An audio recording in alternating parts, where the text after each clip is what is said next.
Assalamualaikum warahmatullahi wabarakatuh. Nama saya Yudi Kuswandi. Saya di sini ingin mempresentasikan sebuah mata kuliah yaitu Bahasa Indonesia Hukum. Pengertian dari Bahasa Indonesia Hukum adalah bahasa Indonesia yang kaidah kalimat, bentuk kata, kosakata, dan tata tulisannya tidak berbeda sama sekali dari kaidah yang berlaku pada bahasa Indonesia umumnya.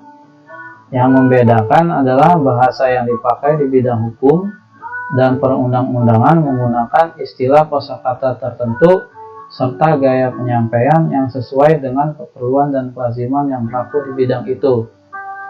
Selanjutnya, beberapa pengertian mendasar dalam bahasa hukum adalah: yang pertama, semantik hukum adalah ilmu pengetahuan yang menyelidiki makna atau arti kata-kata hukum, perhubungan dan perubahan-perubahan arti kata-kata itu dari zaman ke zaman menurut waktu, tempat, dan keadaan.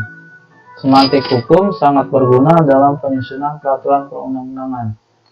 Yang kedua adalah kaidah hukum, adalah mengandung kata perintah dan larangan tentang apa yang harus dilakukan dan apa yang tidak dilakukan. Dan yang ketiga adalah fiksi hukum, adalah sesuatu yang khayal yang digunakan di dalam ilmu hukum dalam bentuk kata, istilah-istilah yang berdiri sendiri atau dalam bentuk kalimat yang bermaksud untuk memberikan suatu pengertian hukum. Selanjutnya, bagaimanakah kedudukan dari fungsi bahasa Indonesia itu sendiri? Yaitu satu, sebagai lambang kebanggaan kebangsaan. Yang kedua, sebagai lambang identitas nasional. Yang ketiga, sebagai alat perhubungan antar warga, antar daerah, dan antar budaya. Dan yang terakhir, yang keempat, yaitu sebagai alat yang memungkinkan penyatuan berbagai suku, bangsa, dengan latar belakang sosial budaya dan bahasanya masing-masing ke dalam kesatuan kebangsaan Indonesia. Selanjutnya, apa saja yang diperlukan untuk dapat memahami bahasa Indonesia hukum? Yaitu bahwa sebelum mempelajari bahasa Indonesia hukum, disarankan memperbanyak bacaan dari berbagai sumber, sehingga wawasan menjadi bertambah dan didasari oleh literatur yang valid. Selanjutnya, tujuan mempelajari bahasa Indonesia hukum adalah untuk mengatasi kekurangsempurnaan dalam penggunaan bahasa hukum. Dalam berbicara atau mengemukakan pendapat tentang hukum, membuat karangan ilmiah tentang hukum, membuat aturan hukum, membuat surat pengaduan, membuat surat tuntutan, membuat surat perjanjian, membuat akta-akta, membuat surat gugatan, membuat putusan, dan sebagainya. Apa sajakah fungsi dari bahasa hukum?